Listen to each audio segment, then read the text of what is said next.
Hey guys, good morning. You are live with Bubba Da Vinci. Beginning of a new week. Good, happy, and good Monday to y'all.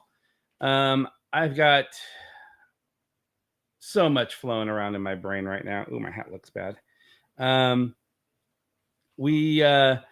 It's been a long, I guess 9 or 10 days since I've been live with y'all. Most of you guys know I've been dealing with issues with my house that have been pretty constant. And on top of that, we had commitments and events that we had to get to, that we had to prepare for. I'm sorry. I debated whether I would wear nicer extreme clothes or go back to Farmer Bubba.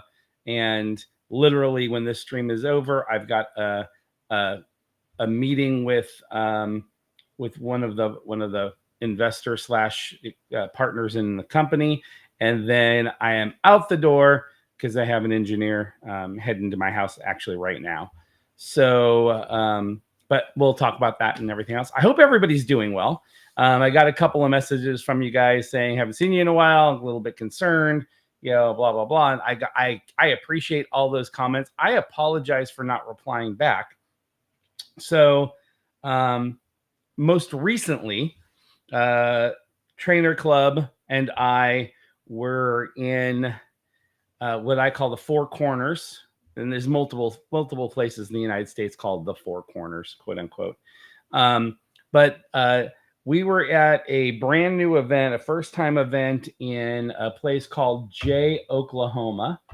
And Jay, Oklahoma is up on the northeastern part of the state.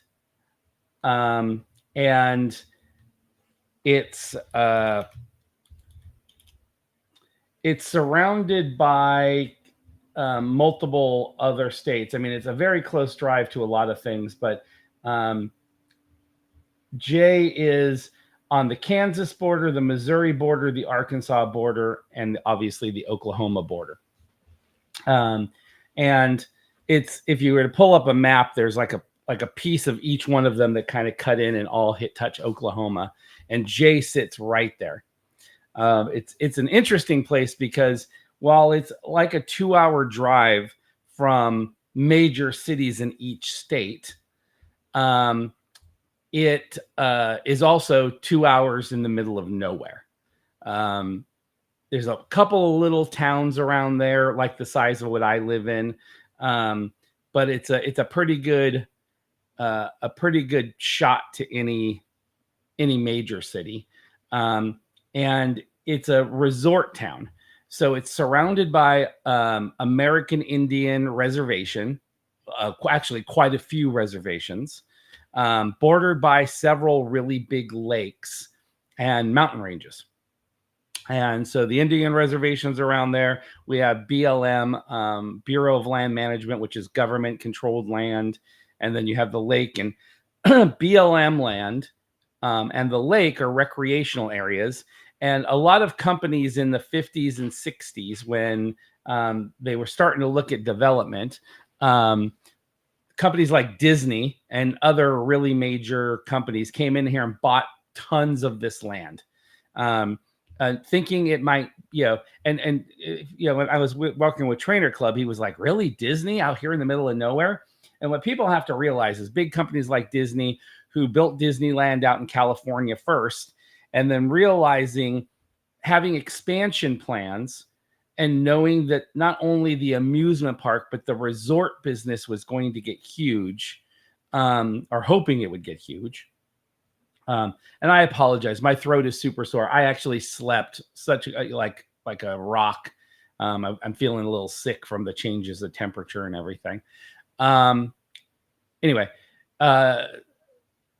they bought tens of thousands of acres in some very remote places. So if you guys have ever, I'm sure everybody on here has heard of Disney World, and you go down to Florida in the 40s and 50s, when the land got purchased, it was swamp. There was literally nothing out there but gators and turtles and, swamp grass and everything else. There was very little actual land. You were buying swamp land, so just saturated watered land. The people, the government, and the people who sold Disney and Universal and Hilton and all these people this property sold it for pennies on the dollar. I mean, it was like acres and acres and acres at like $5 an acre. I mean, ridiculously low prices, because no one ever it in their eyes, it was useless land. I mean, people who actually bought it before that and who sold it to Disney, you bought it because you wanted to live in that sort of situations. My family had land in a couple different areas that you would look at useless, but we would use it for hunting. So like in swampland, or even out in California, which, around Redwood City and San Francisco, when I was in junior high and high school, when I lived out there, when my mom moved out there, you could go from San Jose to San Francisco along the bay, and there were no houses, no building. Where Google is, all that stuff was swamp.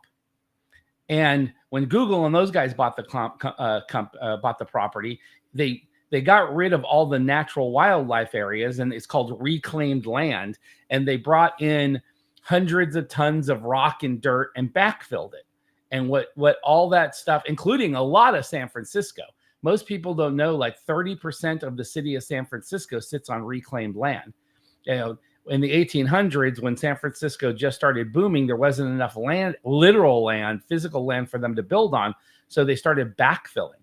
So when you have those earthquakes, the reason those places sink and fall over is it becomes like quicksand. It's not natural packed earth underneath there. It's water and mud. And even though you've put dirt and rock on it, it's not, because it's not natural. Even no matter how much time and weight you go on there, it's not made of the same stuff. So when the earth starts to shake, it does this, and then it breaks down. And then when the water seeps in from the natural areas that water is going to go where water is going to go, yeah, that's what happens. You get slippage. So a lot of California is built on reclaimed land. A lot of Florida is built on reclaimed land. And so, the thought process of these places were go into areas that could be major resort, recreational areas, big lakes, big mountains, lots of trees, lots of material to build with. You buy it up and they develop it. So a great example of that, besides Florida, is Branson, Missouri. It's out. Tennessee had Memphis and a bunch of different things. Missouri was looking for something to go, big lake, everything else. So you have a lot of these major corporations and hotel chains and property managed companies that went in there and developed it. And, I joke around that Branson's kind of like a combination of a redneck Memphis and Vegas. You've got, it's well done. It's become a music festival haven. Lots of celebrities and people go to Branson to play. You have lots of lake activities and everything else, but that's all built. That's all commercialism, right? That's all built up, advertised marketing gets you there. So anyway, so Jay, Oklahoma was the potential for another Branson or another Florida, Orlando, Florida area. It was wild land, lots of hills, lots of trees, lots of potential. People that live there now are mostly farmers, ranchers. Great lakes, massive lakes, and lots of, the place that we stayed at was a house on the lake, had its own boat dock and, everything else. It was gorgeous. And it's off season now because summer's over. It's packed. Jay is packed during the summer. They've done a pretty good job, but it isn't Branson, Missouri, where people are there year round. But that's what these guys are trying to develop. So we went to the middle of nowhere. And this was a long way to say internet connection when you're in the middle of nowhere is horrible. Even at the event where they were trying to pump internet in, very, very poor. Most of the time, it wouldn't be until I actually went someplace that had a signal, and then all of a sudden I had like 80 emails and 70 texts and all that. And we never caught up over the 3 days. And then from me, it's about a 7-hour drive down, 6.5, 7-hour drive down. I picked up Billy along the way. He flew into Kansas City, which is directly south of me and between me and Jay. And then to get to Jay, you got to take these backcountry, looks like you followed a snake. We joked around. The hills were so up and down and so close together. It's like, why wouldn't they level these out like they do on a main road? They literally just paved, like whatever the rut and the road was, they just paved over it. It made for a very fun drive, but it made for a much slower drive. We joked with the people that we were there with. It's like you look at your GPS and it says, okay, when you were in the city, it would say, okay, you're 135 miles away or 2 hours, and you're like, oh, okay. Then you'd get there and it says, okay, now you're only 20 miles away, but you're still an hour away. It was because the first half of it was on freeway or interstate, and you could blast through at 80 miles an hour. But then on the second half was really the slow portion because you were at 15, 20 miles an hour doing this. So the shortest part of the trip was the longest time span. But again, it made it for a fun trip. Jay, Oklahoma, has, maybe 2,000 people that live and work there at its peak. At its off-season time, I was told it was more like my town, 800, because you don't need to. People move there for the summer. They actually have businesses like a lot. When we got there, a lot of the businesses were closed down for the winter. Yeah, there's nothing going on. So anyway, so that was the reason I didn't get back to a lot of you guys. It was also the reason I didn't post or try to stream or things like that. It was like getting enough of a connection to do anything, even call someone was really tough. But it was it was a good and interesting trip for us. I think we did some good business. I'm going to come back to that. But I want to kind of go over what's going on with the house as well. Thank everybody for the prayers and the well wishes. As I've been working with this. So, the original problem was we had our house was built in the late 1800s. We're 130, 140-year-old house. Bones were good. Actually, a very good, nice, solid farmhouse. We've really enjoyed living here. When we moved into it, it came with the property. So you were, good standing house, everything else. It was like, everybody in the family was in love with it. So we're like, okay, we're going to do it. Very early on, we knew this was going to be a money pit. But that was okay. And the reason I was saying it's going to be a money pit is because there had really been no upgrades done to it. We'll say in the last 40, 50 years.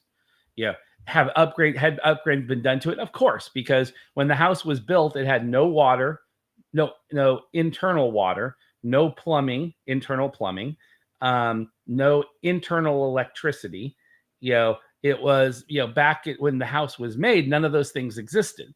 So over time, when electricity came out to where the middle of nowhere where they were, I mean, did they put, they tore off sections of the wall and they ran electricity in there.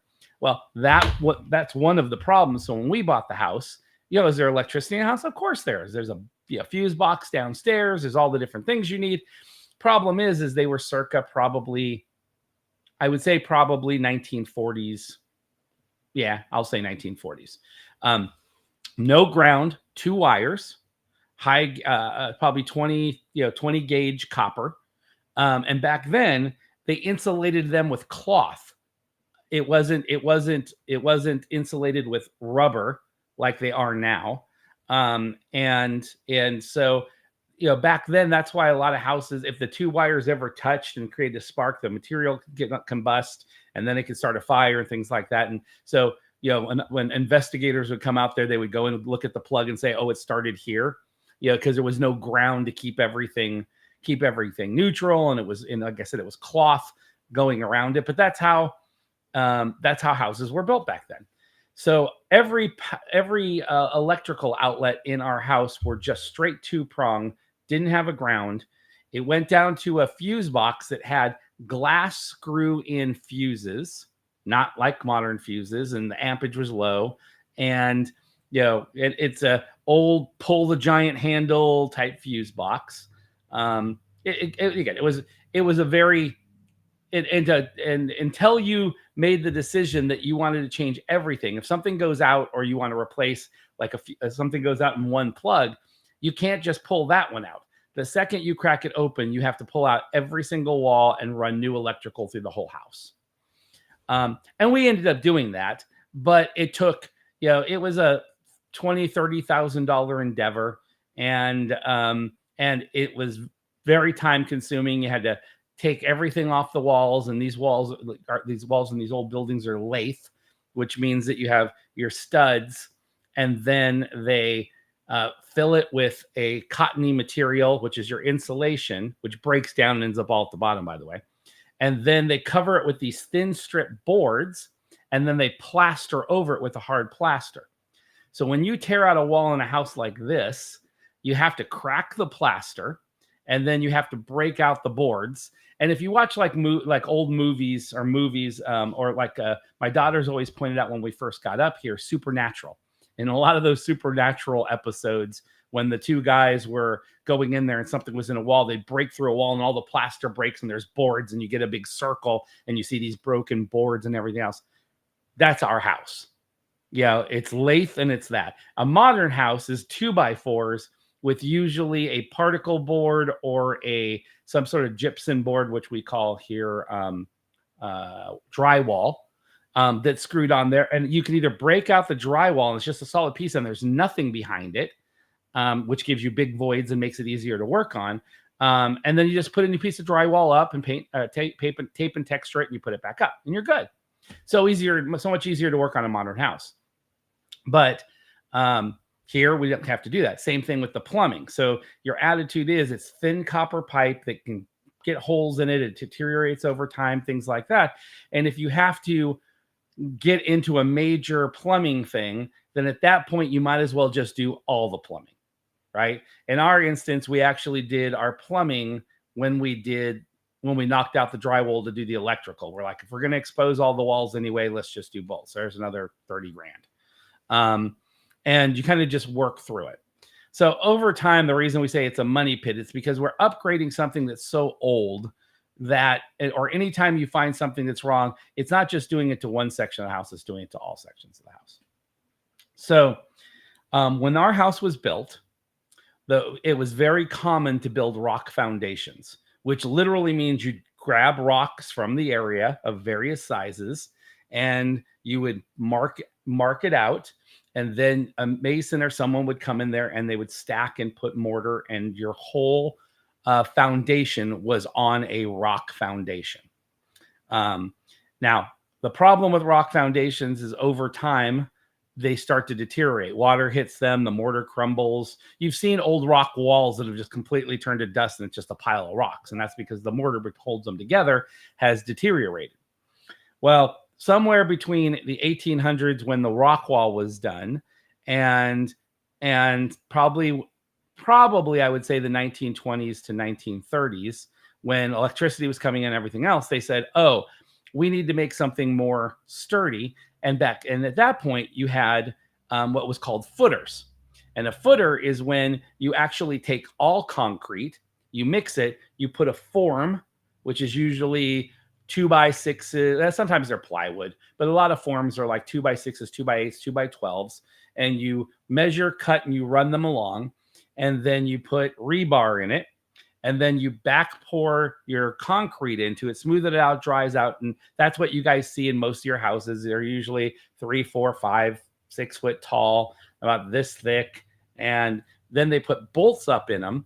And then when to be able to build off of, when everything's dry and you pull all the forms off of them, then you can sink your 2x4s or 2x6s. 2x4s, 2x6s. And then you bolt them down on there and everything gets built above that. So on a modern house, you would have, that would be your main foundation. And then you'd go. If you have a basement like we do, then it would be a really big one, 5, 6 foot tall. And then you build on top of that and you build stairways down into your basement, and you can either finish your basement or not finish your basement. Anyway. So, now I said there was no water when this house was built. Back then, you'd either have wells or a cistern. Google cistern, Cestern. They still exist in a lot of countries. They're large caves or cavities or man-made places where when water would come during the rainy season and everything else, you would store it in there. Different than a well.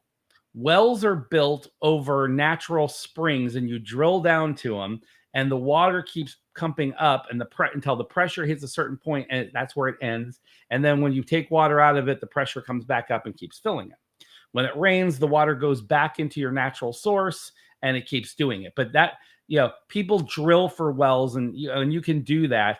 And a lot of properties like ours had a well and it had a cistern because wells run dry. Water table gets too low from the underground springs and everything else, and then you can't get any water. The pressure underneath is less than the pressure above, and so it never makes it to the surface.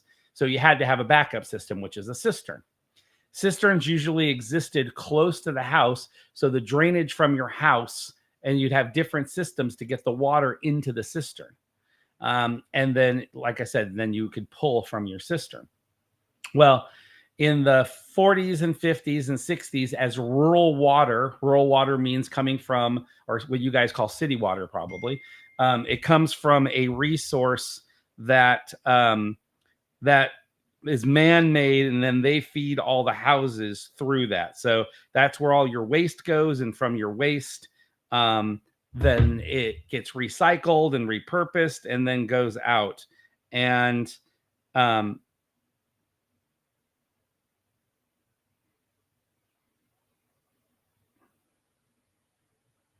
um, it gets repurposed. And so as more and more towns further out got on your urban, rural, city water systems, the city makes you backfill your cistern and your well. You can't have both. And so now usually what you did is you push sand and dirt and concrete into them so they don't cave in, and then you kind of go from there. Well, what happened was, when we bought our house, we didn't know that there was a cistern back there. Of course there was, but we thought it had all been backfilled and set. And then number one, and number two is we had never seen it, so we thought it was all stable. With all the storms we've had this year and the rain and everything else, number one, they didn't backfill it with the materials they were supposed to. Apparently, the people who had this house when we did it backfilled it with old wood, trees, limbs, stumps, some mud, dirt, rock. Now, that's when people stopped using outhouses. That's how a lot of people backfilled their outhouses. Outhouses, when people collapsed them, became garbage dumps. There are people on the internet now that make a living.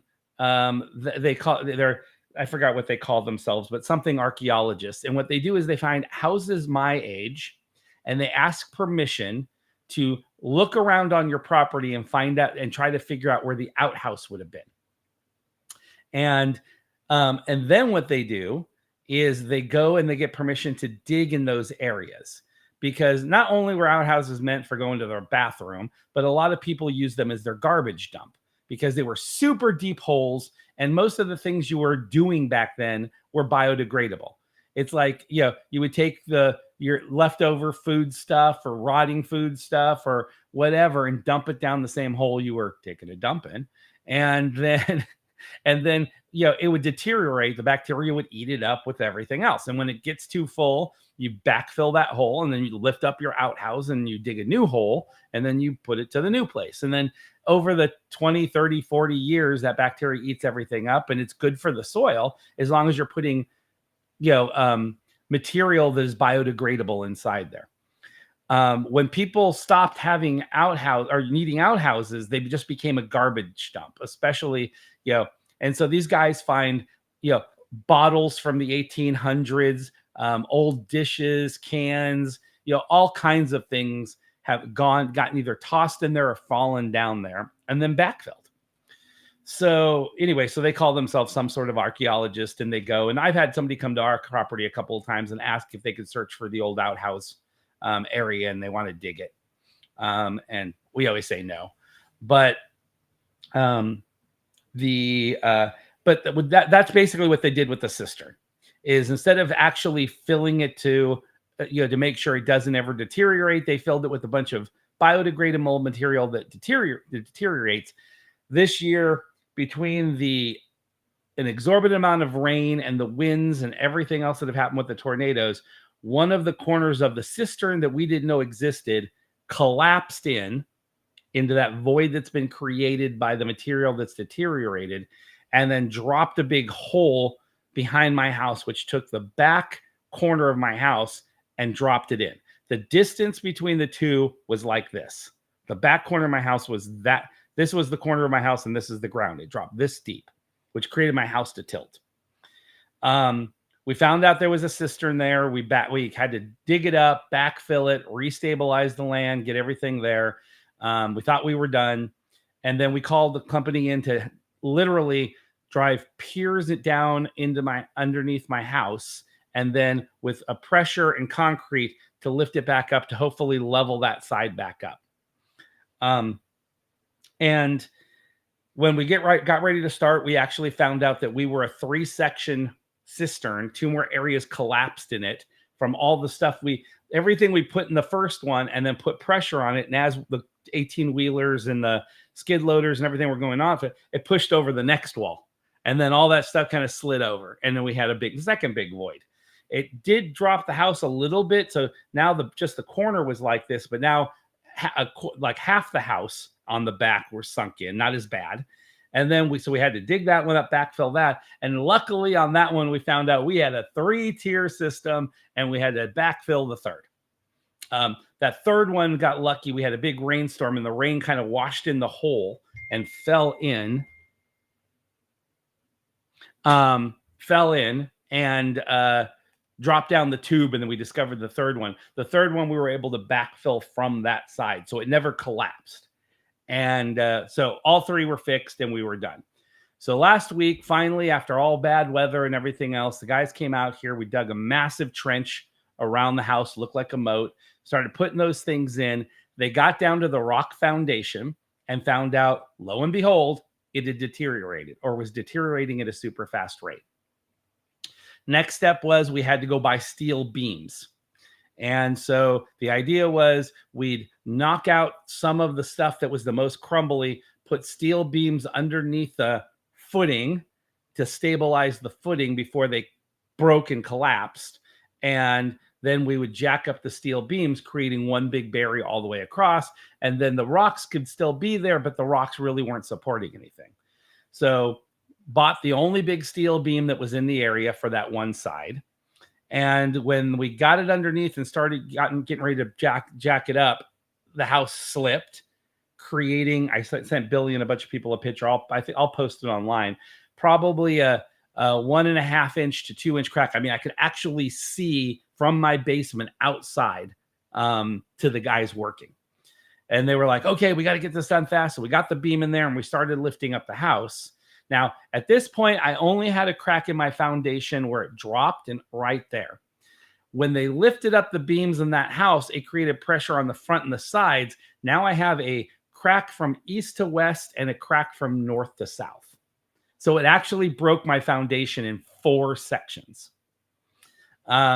So they said, okay, we got to get these fixed now. Now, originally, the original price of the one side was $16,000 plus materials, all the backfilling, all this other stuff.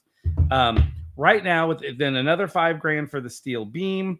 And now we're having to dig out more sections. And I had to go and order steel beams from another state and drive to that other state and go pick them up.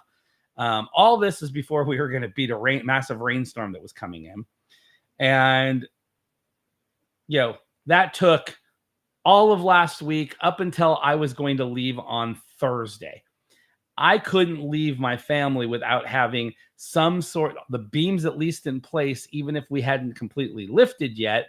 And we had tore off all the porches, so there was no way to get in and out of the house. So I was quickly building a quick deck so they could get out, the animals could get out, we could stabilize everything.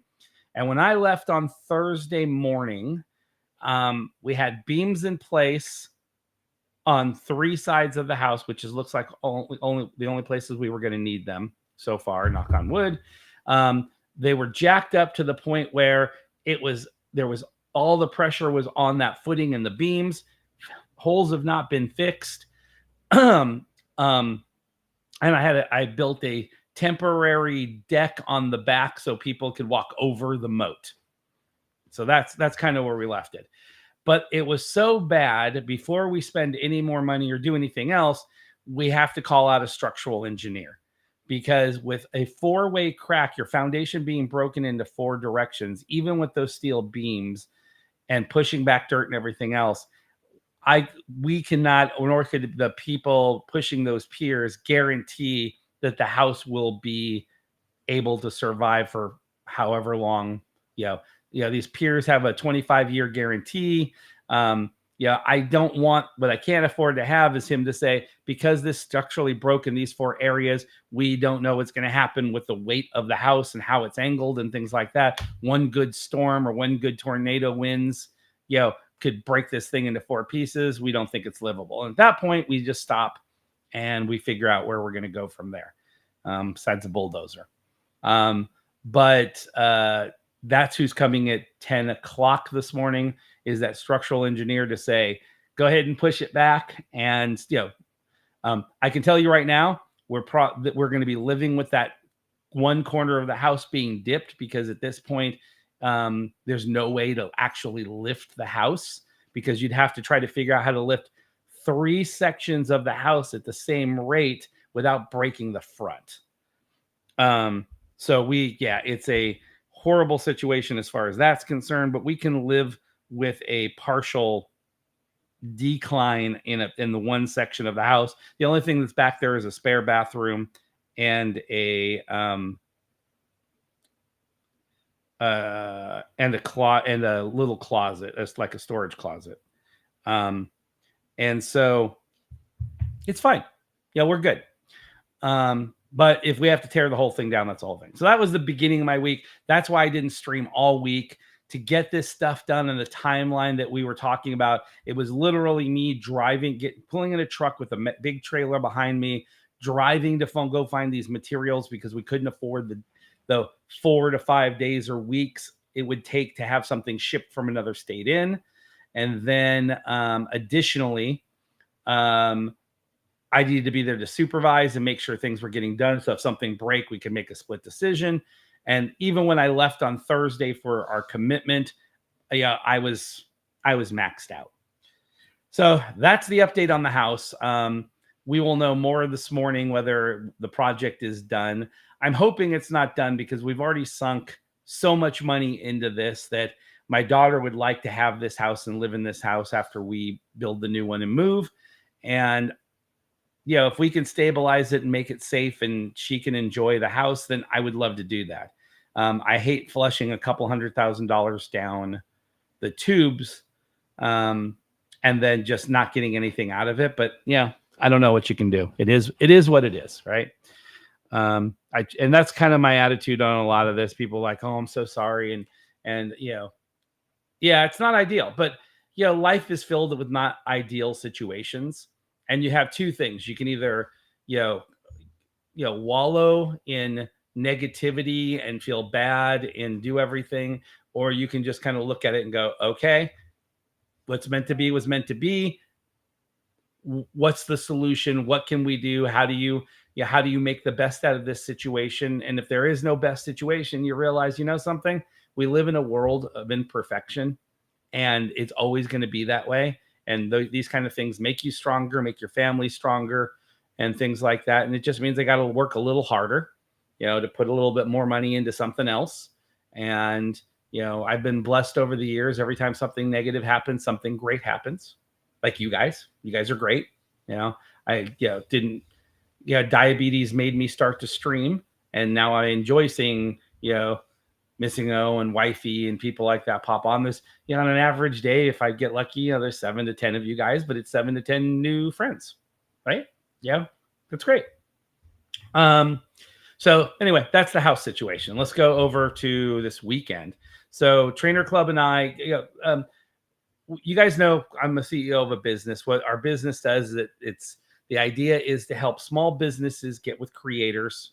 And right now the economy is so bad. And a lot of the places that we're in, some of the categories we started working with is like Jeeps and 4-wheel drives and overland vehicles and things like that. We've talked about it with the show.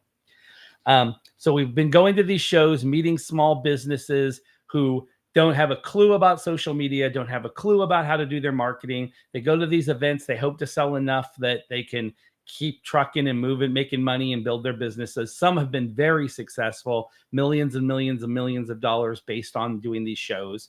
And some very early social media like Facebook. And some are just trying to figure it out. But social media is such a mess right now as far as, content creators, streamers, everything else. And businesses are such a mess because A, of the economy, and B, standard marketing and advertising has gone away. Facebook is oversaturated. TikTok TV is, primarily a Chinese mechanism now, but when it's not, you're trying to get through the noise. Content creators and streamers and people like that are traditionally unreliable. When they do a good job of working for you, your company's taking a risk, a la Harley Davidson, Budweiser. I mean, I can name about a half a dozen companies who worked with creators, and the creators said something, did something, or or got in trouble for something online, misrepresenting that company, causing major issues for that company. So companies, are having a hard time figuring out sponsorship deals. It's the wild west as far as marketing and advertising is going, and that's hard on small companies. So we talked with a bunch of magazines like Outdoor and things like that, magazines that you would know. Magazine sales and magazine advertising is anywhere from 40 to 60% down over previous years. Nobody's, subscriptions are down. People canceling their subscriptions. If you don't have spare money, $60 a year or $30 a year on a subscription is not, a good spend for a lot of people. The people, their new subscription rate, people aren't subscribing to this stuff because it's easier to actually find the information on social media or YouTube. Or if you do like to read, it's just like, again, do I have the extra $60? Yeah, I don't know. So, they're finding they're dropping both their subscription numbers and their advertising sales, because if your subscriptions go down, the advertisers don't want to advertise in something that's doing a downward trend. And so there's this vicious circle, and events are doing fairly well. But 4 years ago, before COVID and post COVID, like after COVID, these things were booming. Pre-COVID, they were stable. You guys all remember going to an anime event or you name it, music festival, whatever. They were always pretty crowded. COVID came, no one could go. So the second everybody could go again, these things started booming because people were so tired of being inside that they were huge. Well, now we're 4 years after COVID, and they're starting to see their decrease again, meaning that people are going, okay, I don't need to go to 12 events this year. I did the year after COVID and all these other years because it was like I just felt like I needed to be out. Economy's down. I don't necessarily want to go to them. And the first couple of years, all these companies that we're talking about were like, oh my God, my sales were through the roof. Again, people go to the event, to get 100,000 people to go to the event, you're probably going to sell to 5,000 or 6,000 of them. It's like, depending on what your product is. So their numbers were good. Now they're going to these events, and just like the housing market post a boom, people were paying top dollar and you were spending $500,000 on a house because everybody was competing for it. Now the housing market crashes and that house is worth $250,000, and a bunch of them are sitting there because everybody's still trying to sell their house to make up the amount that they overpaid, and it creates this vacuum. Well, these events are still charging way too much for their booths. They're charging 3-year-old prices from 3 years ago. Mom and pop comes in trying to sell their new product. They spend all their money to be there, but the traffic is less and the people aren't spending money because of the economy. And so, I was talking with one company, and he was like, okay, it's costing me about $7,000 to $10,000 to be here, not just for the booth space, but all his cost in total. And he did $300 in sales. And he's like, 3 years ago, I spent that $7,000 and I made 21. And so it's like, it's a slide. So that's what we're here to do, is we're here trying to mesh all this stuff together to try to create stabilization for the content creators, the streamers, for the magazine, for the events and everything else. So we traveled to an event that just launched this year in Jay, Oklahoma. And we went there because our partner they're looking for a media partner, a couple media partners. And all these events have to have a couple of things. They have to have a magazine as their anchor media company, because they need to have give outs, and they need to have media companies shooting video, things like that. And so they sent out messages to a whole bunch of companies and said, hey, can you come check this out? We're looking for a media partner. And, we're looking for the companies that we're looking for events to link with next year. And so we went out there. Like I said, it was middle of nowhere. I think it's a good area, but we wanted to see, how many vendors they actually got to go out there, what the area looked like and everything else. And so the name of the event was Overland of America. It's got this massive, the place where it was being held is kind of like in a giant outdoor event center that's packed during the summer. They do dirt bike races there. They have swimming pools. They have cabins. It's owned by the BLM, and so all these trails, all these things that you could do. And so I picked up Billy, and then our magazine partner. I never shown them to you, but here they are. So this is who we work with. Outdoor by 4 magazine.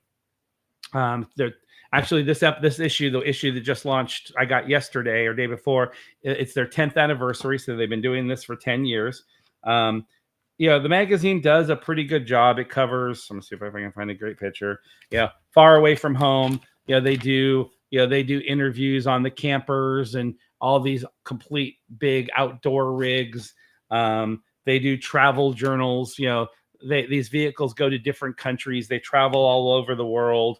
So they tell stories about the tents and all the gear that you do, all concentrating on overlanding. And so we went there. We met with the CEO of the magazine.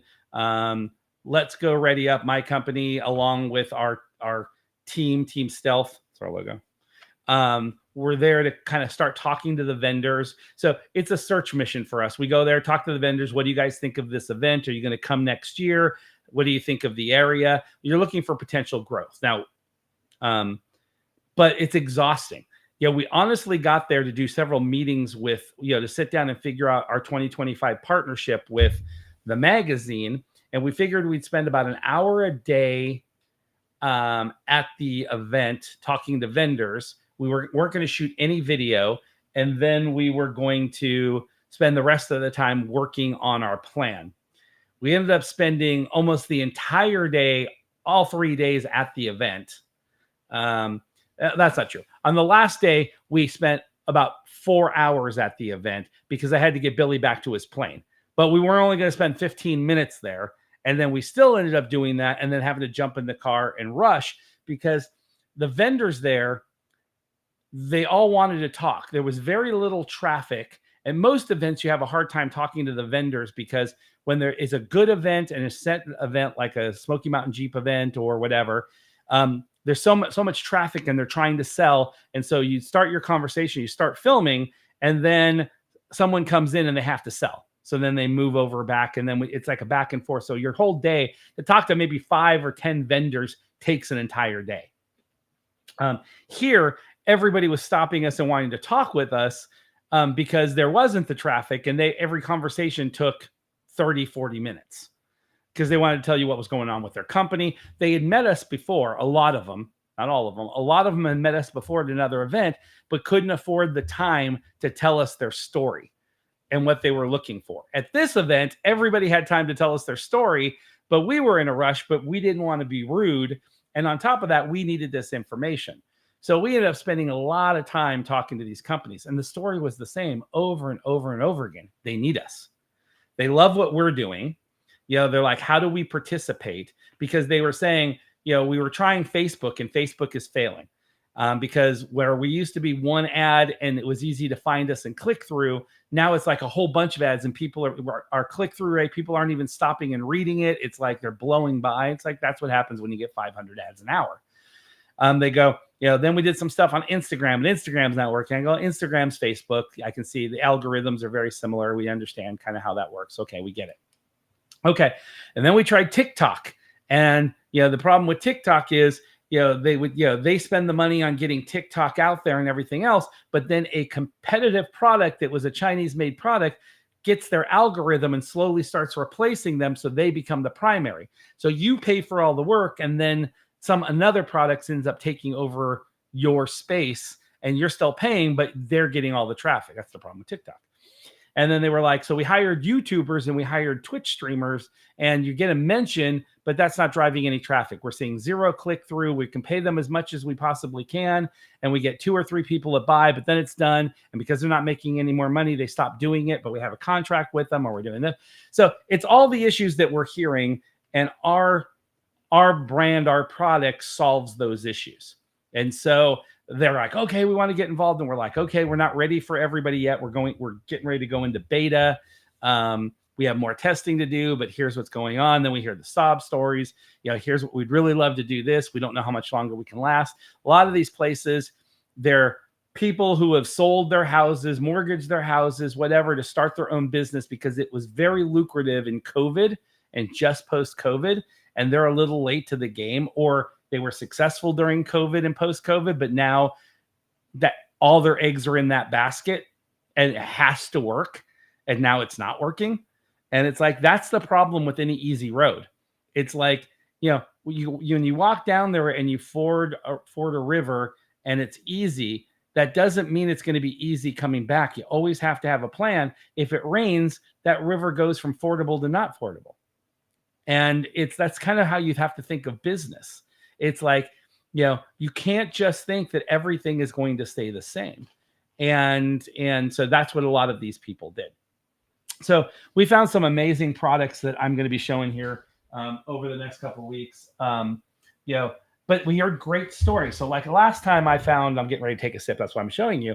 I found these guys Clutch at the Smoky Mountain event. And thank you.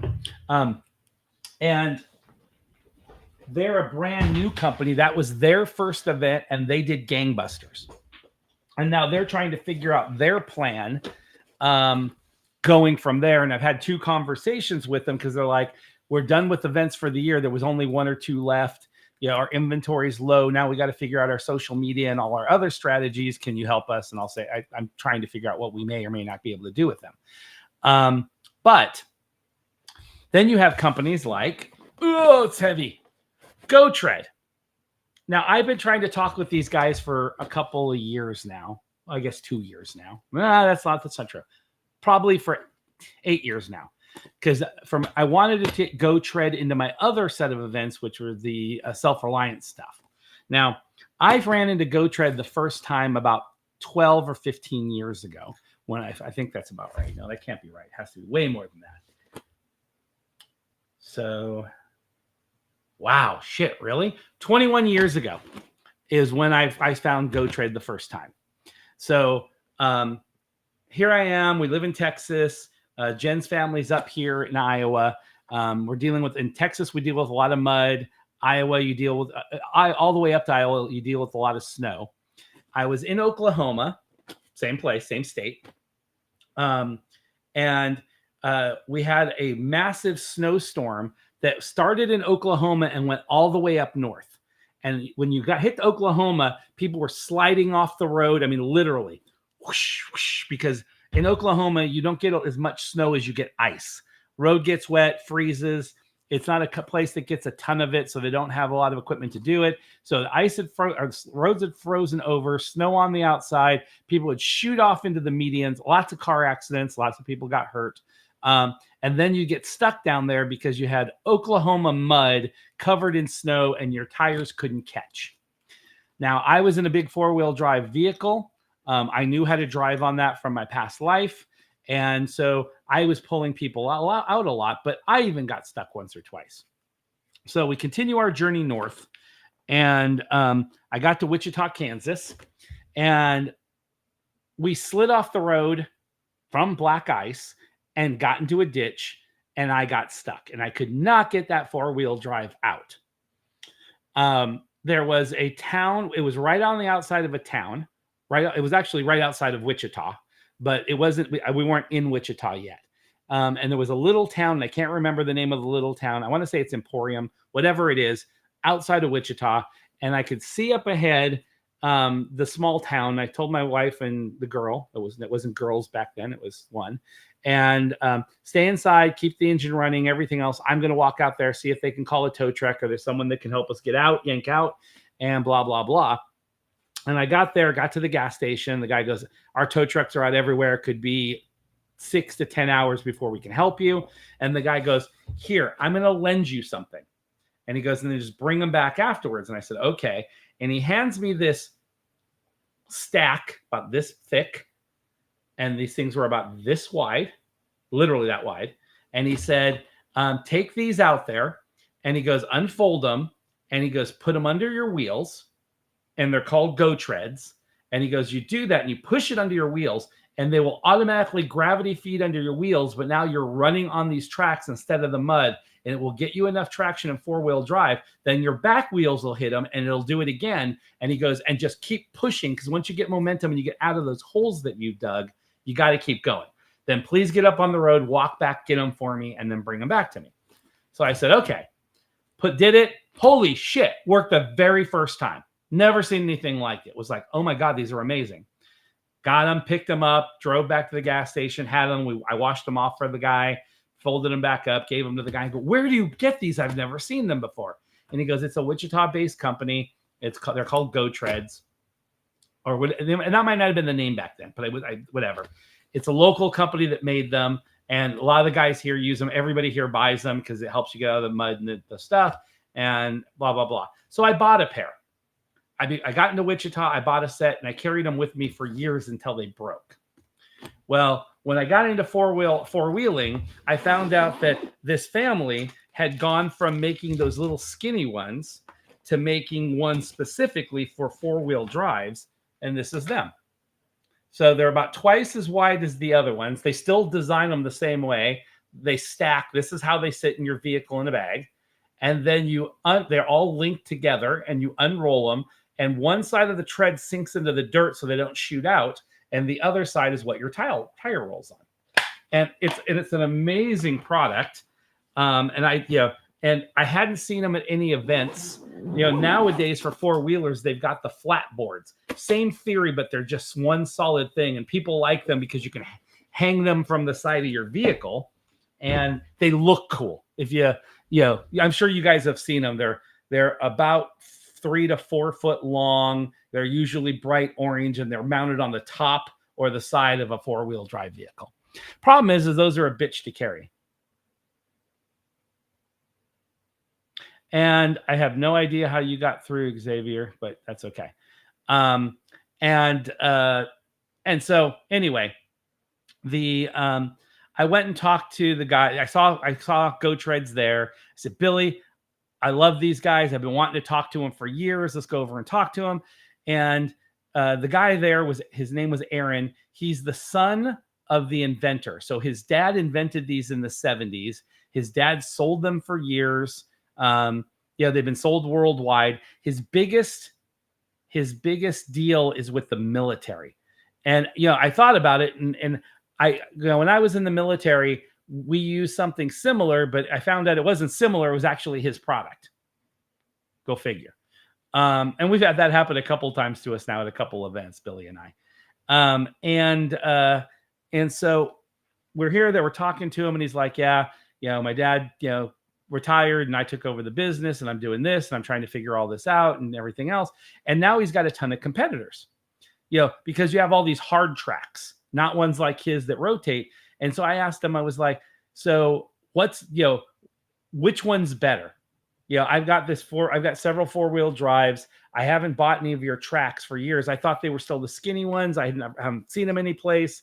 And so I didn't buy it. I didn't even realize you made these wider ones now. And he goes, yeah, we've been making them for years now. And I was like, okay, if I want to support you, why would I buy yours over those? And he actually looked at me, and it's the first time a vendor's ever said anything like this to me when you ask him about a competitor. And he goes, yeah, I know. I can't believe after I put that other thing on that I still got spam. But anyway, what he said, he looked at me and he said, I can't give you an answer. And I thought, because he really hasn't thought of which way, how to say his is better or whatever. He said, because they're both great. He goes, it's 2 different tools, and people look at them as one tool. And I said, what?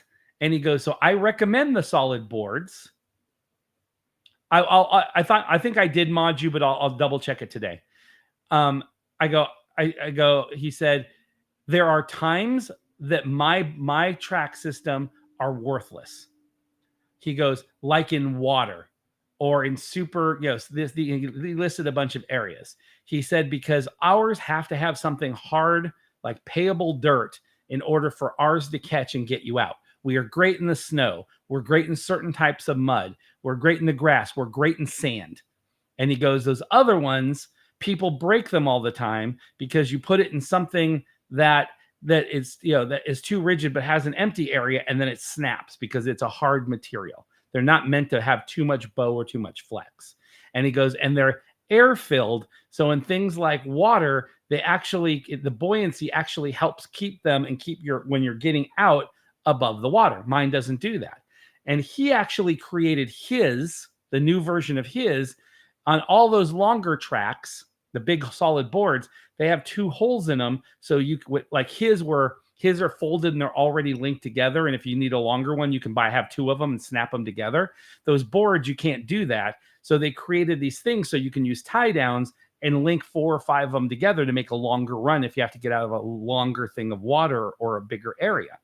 And he goes, we just made an area on ours that has those same strap holes. So if you're going from something like our material, then through water, and you need both, then you can use both. And he goes, but sometimes you need a fork and sometimes you need a spoon.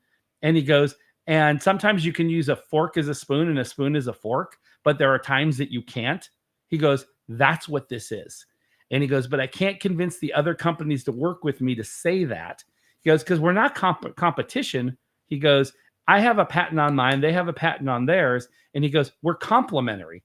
We are two utensils in the same drawer that you might not, you don't know what you're going to need. So I'm not saying mine's better than theirs and theirs isn't better than mine. It's like, just which do you want to grab? I mean, you can eat cereal with a fork, but then you're not getting the milk, right? It's like, and I was like, wow, that just resonates so well with me, because we're talking to these different companies and no one wants to collaborate with each other. They all look at every other person in that event as their enemy, someone that's going to take their money because people are only going to buy one of the products, even if they're not the same type of product. The guy who's selling Go Treads looks at the guy that's selling, straps as a competitor, because they're competing for a customer and a money base. They just don't look at it right.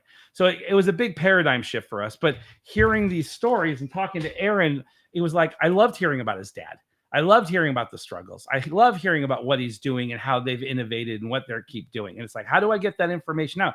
How do I get Missing O, who is a content creator in Australia, and maybe he has a 4-wheel drive, or he camps with his friends and his buddies and he really loves it, but never heard of anything like this. How do I connect those two so he becomes the de facto voice for Go Treads in that country and can make money off of it? Just talking about, hey, I went out this weekend and we went out in the outback, not the steakhouse for you Americans, or, we went camping and we did such and such and we got bogged down, as we were out there playing in the river, and we pulled out this American product called Go Treads. And man, we were out in the shot and I love this product, blah, blah, blah. Matter of fact, they're shipping to Australia now. And if you use my code, I can get you a discount and I get a discount. And then you have to say, I'm not an affiliate. I'm just a fan. And this company loves its fans so much, it gives us this opportunity,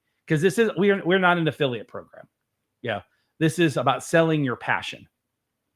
And so, I want to get, that. And so when we told him about this, he's like, I'm all on board. Let's get this going. How do we get this moving? Things like that. So the product companies are getting it. We got to get the creators to get it. Billy's actually going to TwitchCon this week. Missing O, I'm sorry. I totally dropped the ball on you coming out for TwitchCon. I so apologize. Let's talk. No,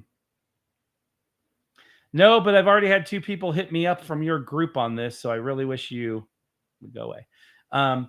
Anyway, guys, it's 8:00. I mean, I had so much to go over. I'm sorry. It's hard to break a week into 1 hour, but I have to jump into my meetings and then get out there. I'm home all week. I will be doing stuff. Missing O, let's find a time to try to chat today. Send me a direct DM. I'll make you a mod, but we may be able, I don't know what we can work out. But anyway, I'm so sorry about that, dropping the ball on the other situation between the house and everything else. I spaced it, brother. Sorry. Will not be doing another stream tonight. Billy just got home. I did want to do something really quick. Sorry. Yi, if you're watching, I'm a few minutes late on the meetings. Give me a second. So I met with Billy. I don't know how easy it's going to be to do this, but I took his board with me.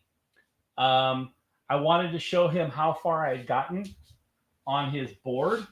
And we kind of came up with some new design elements. So that's right there. That is that's kind of what the table is going to look like. That is a hand cut piece of walnut. If you wait 1 second here, let me see if I can point this down. All right. So I have my headset just came off. Hopefully you can hear me. So it's a beautiful piece of solid walnut. This is live edge. That's the bark. This side is cut clean. That's the middle of the tree. It's cut specifically with which Billy and I did earlier. Is all these mats for gaming are universal size. So in theory, the mat will go here. Now it will be flipped around the other direction, because we're going to sit on that side and the live edge, like it is now, will be out towards the audience. So theoretically, it would actually be like that. What Billy and I had to decide is what to do with the extra space. So this will actually be drawn around, and I will route it. And so the gap will be, if you lifted this up, there will be like an indent, it'll be indented there, routed out. So the mats will fit flush. If you ran your hand over it, you would go directly from board to mat. You wouldn't do this. That's what we're trying to avoid. So it'll be permanently carved in, so we can exchange mats, but it'll always be a mat on there. Billy wants his flat because he also, when he's not playing, he wants to be able to put a piece of glass over it, so he can have it as like a decorative table that you can actually utilize. So we think that's pretty cool. And so additionally, so your mat has everything that you need. We're going to have a cup holder drilled in there. So I can put my coffee cups and Billy can put his regular cups without knocking it over. And then I have a laser etcher, and we'll be engraving, our names in there and our logos. So I'll have a Psyduck, and he'll have a Lapras that'll put in there. We have a couple other things that we're going to be doing. This has got its first round of sand on there. I wish I could show you. I might be able to lift up the camera and you can see some of it. But right here, you can actually see my chainsaw marks going across. I really wish I had the second camera set up. But yeah, there's chainsaw marks going across. Like I said, I did like a first round sanding on it to kind of figure it out. And so anyway, wanted to show you that real quick. The goal is to, while I'm having the house worked on, I usually get a couple of hours that I can't do anything. And so I keep going back to this in between meetings. But for a first round, Billy was pretty impressed. I mean, everything's been sanded one round. All this has been sanded. And we'll get the routing done, and then a final thing, and then some linseed oil to bring out the color, and then seal it. That's my walnut table. I think the walnut table legs look pretty good on it. There's another walnut table underneath that. That's what it's setting on. But that looks pretty good. But I also have that. I think I showed you the picture of the old Singer sewing machine that I have that we worked on. All right. Well, anyway, I'm gonna let you guys go. We'll talk with you guys later. I'm enjoying getting this stuff done, enjoying talking with y'all. We'll get settled in this week, and we'll get back on schedule. I'm not going to take any days off this week, no matter what happens. It's important to keep consistent, so want to make sure I'm there for you guys. Peace. Wish me luck in the meetings and in getting my house done.